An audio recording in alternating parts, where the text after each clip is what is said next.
नमस्कार, आप देख रहे हैं आरजे भारत न्यूज 7 और मैं हूं आपके साथ श्वेता। तो चलिए रुक करते हैं आज की प्रमुख और बड़ी खबर पर। भ्रष्टाचार के खिलाफ जंग नहीं रुकेगी, ईडी के सिर्फ 3% मामले, राजनेताओं के खिलाफ पीएम मोदी की दो टूक। प्रधानमंत्री मोदी का कहना है कि किसी भी स्तर पर भ्रष्टाचार का असर पूरे देश के लोगों पर पड़ता है।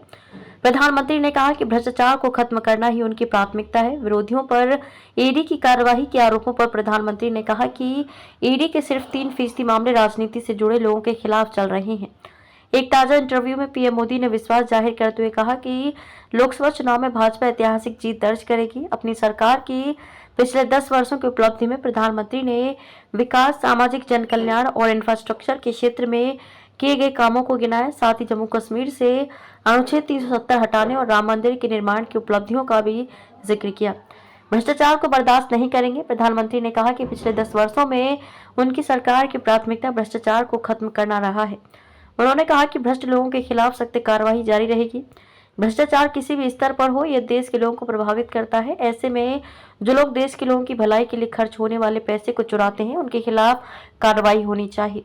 प्रधानमंत्री ने कहा कि भ्रष्टाचार के खिलाफ लड़ाई नहीं रुकेगी। ईडी के सिर्फ 3% मामले राजनीति से जुड़े। प्रधानमंत्री मोदी का ये बयान ऐसे समय सामने आया जब झारखंड के पूर्व मुख्यमंत्री हेमंत सोरेन और दिल्ली के सीएम अरविंद केजरीवाल भ्रष्टाचार के आरोपों में जेल में बंद हैं। विपक्षी पार्टियां सरकार पर विरोधियों के खिलाफ केंद्रीय जांच एजेंसियों को इस्तेमाल करने का आरोप लगा रही हैं। इस पर प्रधानमंत्री ने आरोपों को सिरे से खारिज करते हुए कहा कि ईडी के सिर्फ 3% मामले ही राजनीति से जुड़े हैं। प्रधानमंत्री ने कहा कि जिन राज्यों में भाजपा सत्ता में है, वहां भी कार्रवाई हो रही है। जो आरोप लग रहे हैं वो सिर्फ वो लोग लगा रहे हैं जिन्हें अपने खिलाफ जांच कर रहे हैं। प्रधानमंत्री ने कहा कि साल 2014 में हमारी सरकार बनते ही हमने भ्रष्टाचार के खिलाफ कार्रवाई शुरू कर दी थी। हमने केंद्रीय भर्ती में ग्रुप सी और ग्रुप डी के साक्षात्कार खत्म किए।